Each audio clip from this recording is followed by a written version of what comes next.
Question number 24, a die is thrown twice, एक dice को दो बार फेंका जा रहा है। What is the probability that 5 will not come up either, और second 5 will come up at least once. तो हम सबसे पहले यहाँ पे 5 आने की प्रोबेबिलिटी ढूंढेंगे, बाद में हम ढूंढेंगे that 5 will not come up. उसके लिए पहले हमें सारे आउटकम्स शो करने होंगे। तो पहली बार जब डाइस थ्रो हो रहा है तो उसके आउटकम्स हम यहाँ लिख लेते हैं 1 2 3 4 5 6। उसके साथ में जब वो सेकेंड टाइम थ्रो होगा तब भी आउटकम्स 1 2 3 4 5 6 होंगे। अब इनके जब सेट हम बनाते हैं कि पहली बार 1 था तब दूसरी बार भी 1 था, सो इट विल बी 1 1।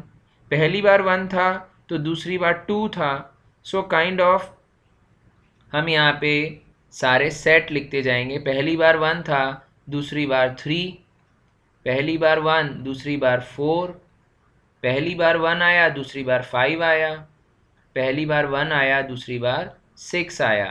तो ऐसे करके हमें सारे आउटकम्स यहाँ पे शो करने होंगे। पहली बार 2 दूसरी बार 1, पहली बार 2 दूसरी बार भी 2, पहली बार 2 दूसरी बार 3, पहली बार 2 दूसरी बार 4, देन पहली बार 2 दूसरी बार 5, पहली बार आया 2 दूसरी बार आया 6।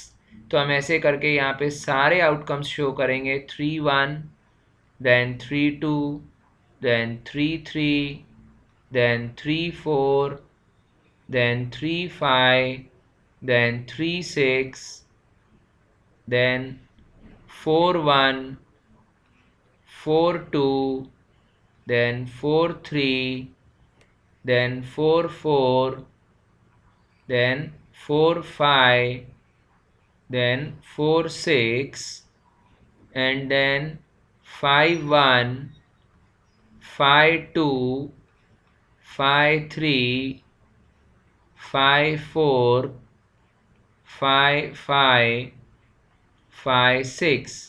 Then it comes here 6 1, 6 2, 6 3, 6 4, 6 5 and 6 6। So total ऐसे 36 आउटकम्स होते हैं। सो हम यहाँ लिख लेते हैं टोटल नंबर ऑफ आउटकम्स।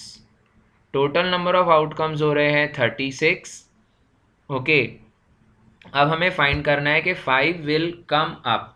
पहले हम क्या फाइंड करने वाले हैं, that 5 is coming up at least once.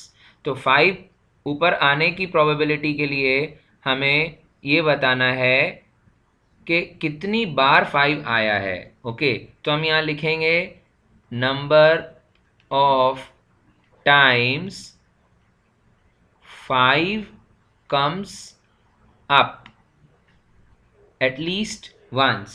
5 will come up, कितनी बार 5 आया है तो उसको हम फाइंड करेंगे। तो 5 वाले कॉलम में देखें, सो 1 2 3 4 5 6। तो ये जो हमें यहाँ से 6 आउटकम्स मिल जाते हैं हॉरिजॉन्टली, अगर हम देख रहे हैं तो हमें 6 आउटकम्स मिलते हैं जो ये शो करते हैं that 5 is coming up. 6 outcomes ये हो गए। अब वर्टिकली हम देख लेते हैं तो 1 2 3 4 एंड देन 5। सो वर्टिकली भी 6 आउटकम्स हैं लेकिन 5 5 इज ओवरलैपिंग, तो इसके लिए हम उसको काउंट एक ही बार करेंगे। So total number of outcomes जिसमें 5 आ रहा है दैट इज 5 एंड 6 11 आउटकम्स हो रहे हैं। ओके, अब टोटल आउटकम्स हैं 36। तो 5 ऊपर आने की प्रोबेबिलिटी हम लिखेंगे 5 कम्स अप। हम लिखेंगे प्रोबेबिलिटी ऑफ 5 कमिंग अप। जब 5 आता है तो उसकी प्रोबेबिलिटी क्या बनती है, 11 आउट ऑफ 36। ओके, अब हमें क्या निकालना है, second probability that 5 will not come up. तो हम यहाँ लिख लेते हैं 5 विल नॉट कम अप।